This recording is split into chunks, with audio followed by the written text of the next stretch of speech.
So I've come across a bunch of TikToks all about estate agents and estate agency in the UK. And honestly, I just had to share my thoughts on it. Some of these are hilarious, some are painfully accurate, and some of these really show why the industry has still got a slightly bad rep across the board. In this video, I'm breaking down what they get right, what they get wrong, and how you can use this kind of content to stand out as a better agent. Okay, let's jump into it. And I'm going to be honest with you, I'm a little bit terrified of doing this. The world of TikTok can be a wild place. So let's see what we've got first of all.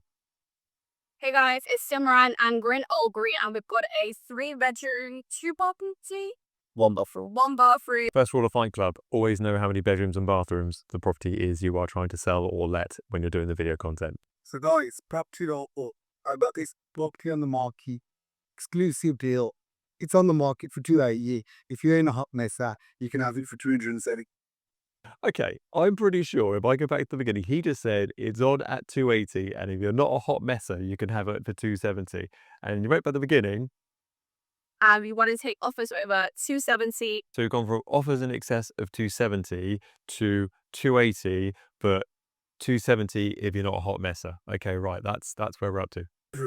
Look at this reception room. It's fully brand newly kitted out. So come and have a look. Nobody's lived in here.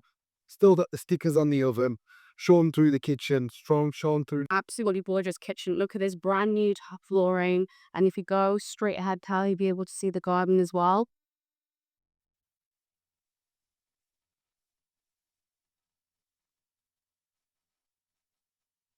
You missed the second reception.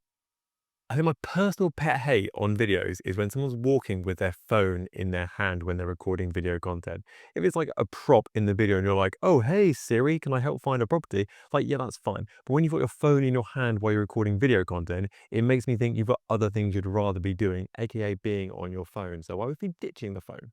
There, two reception rooms, three bedrooms, one bathroom in Albury. Offers over 270, guys. Awesome. All right, we're upstairs now, guys. It's three bedrooms. Still with that phone in her hand. Oh, and it's just started ringing. Let's see if she notices. This is the first bedroom. Have a look, guys. She's noticed. This is second bedroom. Beautiful window space. All this built-in storage as well. Key. Through here. Actually, just cut it and just go for yourself. If you want to go Like, seamless editing. Seamless editing. ahead, Carly, and just show them the bathroom as well. Guys, we're in the last bedroom here. It's a 3-bedroom property for sale in Albury, 270,000. Landlords, you got properties, you want a Red Bull sell anywhere in the Midlands area. Get us a property no. From Slough, where your property is available. Bit of a contradictory statement there. If you've got a property anywhere in the Midlands, quite a large area, we are property local. We are really local. Well, the whole of the Midlands is not very local. I've got some good news, everybody. I have a job for life. Yeah, there were a few things to take on board in that one. Generally speaking, get the number of bedrooms and bathrooms correct, get the price of the property correctly as well. Don't have your phone in your hand, and check your videos back before you put them online. I mean, the world's literally going to see it and judge your business by it. I'm dreading what I'm going to come against next, if I'm honest with you. Right, let's have a look at the next one. Just a little PSA for any estate agents out there. I know that you work for the seller, right? The seller is the one that's selling the house. That's who's paying your commission, whatever. You can't forget about the buyer. Like, as a first time buyer, you don't obviously have to work for us, right? Because we're not paying you anything. That's understandable. However, us as first time buyers are probably eventually going to sell the house that we're moving into. If you make our experience bad with you as an estate agent, we're not going to want to fucking use you. In fact, this is from my personal experience. The estate agents have been horrible, rude, nasty, talking over us, ignoring calls, ignoring emails. It's ridiculous. And I understand that you guys don't work for us. That's fine. But at least keep us in the loop. Because I think she raises a really, really good point. And if anything, the agent in question here is moderately lucky that she didn't start this video off by saying so-and-so estate agents have treated us this way, because obviously it's had quite a lot of impressions. It's had, 1,200 likes, 159 comments, 72 saves on it. So it's obviously doing quite well in the grand scheme of social media platform. When you typed in that estate agent's name and social media, for example, if this came up first of all, not a good sign for estate agency business. And she's absolutely bang on.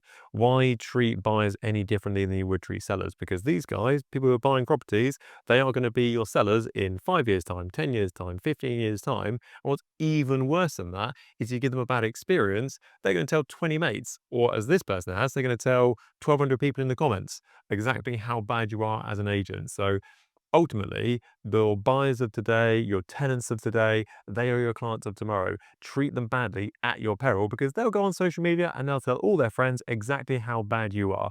If you do a good job, they'll tell 1 or 2 people. If you do a bad job, they'll tell absolutely everybody and do a little selfie video and put it online as well. So I'm 100% on this lady's side. She's raising some very, very good points. Right, so what do we got now? Samuel Leeds. Oh, here we go. You know what really pisses me off? When estate agents, not all estate agents, some estate agents, when I tell them I'm a property investor, literally they're an estate agent, and they go, "Oh, are you a property investor? What? Like, you sell houses, I buy houses, and you're acting weird like, oh, am I right, Damien? Yeah, pretty true. If you were a hairdresser, you wouldn't even have to go on. I didn't believe it until I heard from Damien in the back seat, and now I'm 100% on board with this. If I say I'm a hairdresser, you're gonna go, "You're a hairdresser. Are you in retail? Are you in retail? But why do you think it's appropriate to act like that about a property investor?"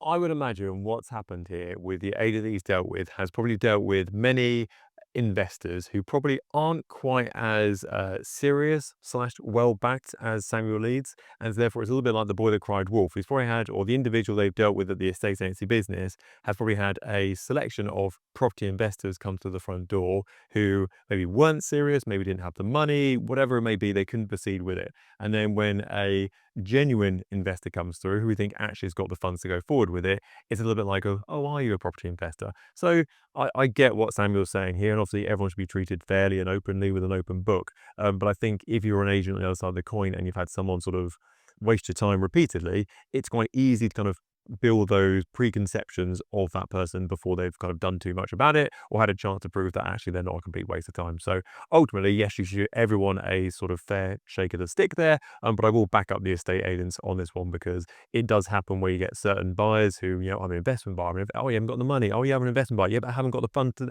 you think to yourself, okay, I just want a serious buyer who go forward with. So I presume they're kind of assumed he wasn't a serious buyer, which obviously he is a serious buyer, I would assume, on this. So kind of get what he's saying. I'm sort of on the fence on that one, to be honest with you. I get what he's saying and think he is right, but I do see the agent's point of view as well. So let's see what we've got coming up next. Hi, it's DL from Kings, and here's 3 tips when buying your first house. Tip number 1 is make sure you know your budget. We see it happen quite often where people are looking to buy a house. It's their first house they're buying. They get quite excited, but they don't know their budget. 100% there's a financial services pitch inbound. Rule number 1, know your budget. Guess what? That's where we can help. We have a list of mortgage advisors that we work with that can help you get your mortgage agreements in principle, which then gives you more of a clear idea of how much you can afford and which properties you can afford. Knew it was coming. Literally could smell it a mile off. Tip number 2 is to ask questions. Always ask questions. Doesn't matter how many questions you might have. We'll be understanding as the estate agent that it's your first time buying a house, and we're here to answer and help and guide you through the process from start. Okay, giving people advice to say ask lots of questions is good in some way, but what would be a lot more beneficial to everyone involved is what kind of questions should we be asking?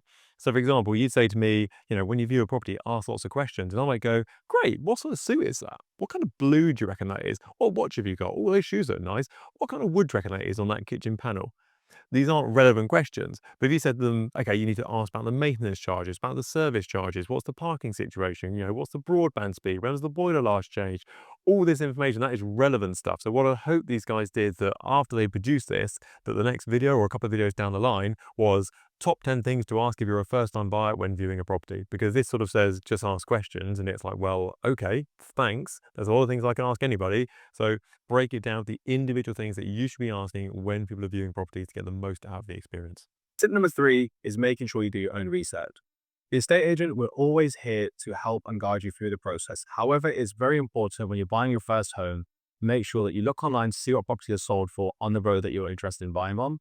Also, make sure you view the property in person. Online photos are always going to look better than what they actually are in person. So it's very important to look at the property in person, see if you're actually interested, and never ever offer on a property without seeing it in person. How many first-time buyers in the whole of the UK are buying a property without seeing it first of all?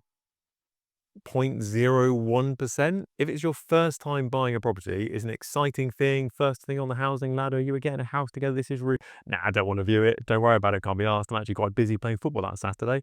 Of course you're going to view a property firsthand. I mean, the people that aren't viewing first time buyer properties, buying their first place, what's that, 0.001 of the marketplace? Instead, you want to say to people, look, view the properties, ask these questions for the normal people. Most people are going to view a property before they put an offer in it, whether they're a first time buyer or a 100th buyer. So saying to them, here's some advice and make sure you view a house you're going to buy. Well, no kidding. If I go and buy a Lamborghini, yes, I'm probably going to go and see it. So I'm buying a house, yes, I'm going to go see it firsthand. I think I can probably find time in my schedule to look at my £500,000 investment that I'm about to pay the next 25 years paying off. So yeah, I think saying to people one of your top 3 tips is make sure you view the house you're looking to buy. No kidding. Well done, Sherlock Holmes. Are you thinking of overpricing your home just to see what happens? Big mistake, and here's why. I think we always need to be careful about the language we use in estate agency. So this person also used the expression overpricing. I don't think anyone has ever sat in bed at night and leaned over their partner and gone, darling, should we overprice our property when you go on the market? And they've gone, oh, let's overprice it, darling. People just don't talk like that. What you would say is, should we try a little bit higher, or should we try a more optimistic price, or you try for that extra 10, 20, 30,000 pounds? People will talk like that and say, oh, should we go for that sort of 10 out of 10 optimistic price, rather than saying, darling, should we overprice this evening? Like, people don't talk like that. So to use the language that people would use when they're talking to each other, rather than sort of estate agency, I wouldn't say mumbo jumbo, but technical terms like overpricing, people don't talk about that. The first 14 days when you go on Rightmove are absolutely key. Rightmove and Zoopla. This is when you're fresh to the market, you're new to absolutely everybody, and generally when you get the most views, the most inquiries, the most viewers, and hopefully the most offers. If you overprice, you just absolutely waste the most important time of coming onto the market. Those first 2 weeks, people will just see that it's too much money, scroll past it, and you've missed your window. I feel like this person has just lost a valuation from overpricing. He's like, I'll show them. I'm going to make a TikTok all about it and really make the point. He's absolutely right. He's absolutely 10 out of 10 right. The first 2 weeks to 3 weeks is absolutely the honeymoon period of selling your property. Waste it at your peril. So people need to be aware that those first 3 weeks when you get the most viewings, the most views online, the most interest, and that is the time you're going to sell the property for the most because you'll the most interest for it. After that point, interest is simply going to die off and it's going to dwindle as time goes by. The only thing that's going to pick that interest back to any kind of resemblance where we want it to be is a price reduction on the property, and that's probably not ideally what we want to do. So this man is talking absolute sense. That is your key window to sell your property. So for the kitchen sink at the first 2-3 weeks or so to make sure you sell in that time scale. Any time after that is not looking quite as good. Right, let's see what we've got coming out. So we've got one overseas by the looks of it. Realtors, when I don't win a listing, I go and ask the seller for feedback. Why? There's so much growth in that feedback. Can tend to blame the seller for why we didn't get the listing. And yes, most of the time it probably is their fault. They made the wrong choice in not choosing you. However, you need to know their thought process. You need to know what they thought about you and how you conducted yourself. She raises some good points there. So it's always really good to get feedback from appointments you win or lose. So let's say you won a market appraisal, for example. It's really good to get feedback back from that appointment and say, why were we good? Why did you pick ourselves? That's a nice conversation to have. So people are quite keen to have that one. The other side of the coin is saying to someone, why did you not go with ourselves? And people aren't quite so keen to have that conversation as you might imagine. Don't get negative feedback and, chip your ego and all that sort of bits and pieces. What you generally find though, is if you do it yourself, if I phoned you up today and said, but I know you went on the market with another estate agent, tell me, why did you go on the market with myself? People aren't going to be rude to you. They are going to say, it was a toss of a coin, it was so close, we really like what you're saying, my wife just decided to go with the other agent, she slightly preferred them. Nothing that you can really action in your business because they're just trying to be polite to you. But if you get someone else to phone up on your behalf, so this could be a friend, a family, a colleague, basically anyone that isn't you, and say, hey, I'm calling from the customer experience team at Chris Webb Estate Agents. I know that Bob came around to value your property a couple of days ago. A little bit of questions for you about how it went from the process, from start to finish. Did you enjoy it? Did you not enjoy it? What do you think of the pricing? What do you think of the presentation? Would you consider using us in the future? That feedback to that third party is going to be invaluable because they are going to be far, far, far more honest about what went well and what didn't go well. Yes, you absolutely should be getting feedback off the back of your good valuations or also bad valuations. But most importantly, get someone else to do it for you. You've got a VA in your business, for example, a really good thing to do. Write down a list of 6 or 7 questions that you'd love feedback on. Things along the lines of, what do you think of our presentation, about our business? What do you think of the pricing? What do you think of our fee? What do you think about the overall pre-market appraisal process and the post-market appraisal process? You're looking for things you can improve upon for next time. And the most important question is the final one. If it doesn't work out with your current agent, would you consider using us in the future?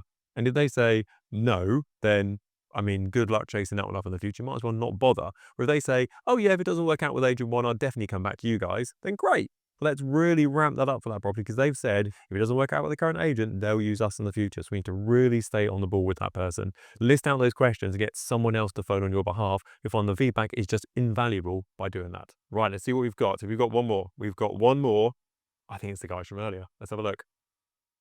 2-bedroom, 8-pot screen, near Alton, Dolphin Lane, end terrace house, £1,100. That is a Rolls-Royce Cullen. Now, side quest here, Rolls-Royce Cullen price. Price base around £259,000 with no option and can exceed £350,000. So we are turning up outside a property and doing a video with a car that's probably worth £300,000. That's probably worth more than the house he's parked in front of at the moment. If you've got a hard time justifying your fee, you're just like, yeah, I need to get 2.5% for selling this property because, I mean, Rolls-Royce Cullen, 350 grand. I mean, petrol's not cheap. So, yeah, I mean, going for it. I mean, commitment. The calendar month, who wants it? Let us know. We're the Convent today. We've just come off the show for job. It's Sunday evening. We're on the graft. Anyone wants a chauffeur, get a chauffeur or follow up age. But for now, let's go and show you this. So was that a casual plug for the chauffeuring business on the side? It's a Sunday evening, we're on the grind, we've just finished doing chauffeuring and now we're showing your property. I mean, hustle culture is alive and well, but probably don't pitch your chauffeur business on your estate agency page. 2-bedroom property, £1,100 a month. Let's see who wants it. Nice bit of bins, nice bit of cardboard boxes. I love it already. Guys, come inside. Nice lounge. Even comes with the sofas. £1,100. If someone's serious, we could maybe negotiate a bit of rent. Come. £1,100, but if you're serious, we can negotiate a bit of rent. I mean, if I was the landlord or homeowner of this property, I'd be absolutely livid. So inside the kitchen, double garden outside garden area, a little cabin there, even little area for your barbecue or store your bikes. Okay, so we've got a little area in the garden, which is a shelter, which is made out of wood. And we've just said you can store your bikes in it or have a barbecue. Are you looking to burn down your entire house by having a barbecue inside of a wooden structure in your garden? Lovely property, 2-bedroom, 8-cut screen. Who wants it? You know what, Eater Bear? We need to get out property local. Let's take you guys up this. Guys, come through. Got a lovely room here. Even come to the bed. If you want the bed, you can have the bed. If you don't want the bed, you don't have to have the bed. The kids' room here with a nice funky carpet. We can preferably get changed if you want the carpet changed. You could change it yourselves, guys. And a lovely family bathroom. Nice big size shower curtain. So guys, this property is available on the market. We're going to be listing at 1,100. Someone serious, we can negotiate. If they're serious and they want it straight away, 3-acre screen, 2-bedroom property, driveway, garden, everything. If you want it, get our cash at Property Local. Landlords, if you got any houses to rent or sell, you know what it is to do. Get at the best in the game, cash at Property Local. If you just do the complete opposite of that video, you're probably doing pretty well in the grand scheme of things. Yeah, I mean, TikTok, it's a world. I hope you enjoyed today's video. I've got a job for life, which is fantastic.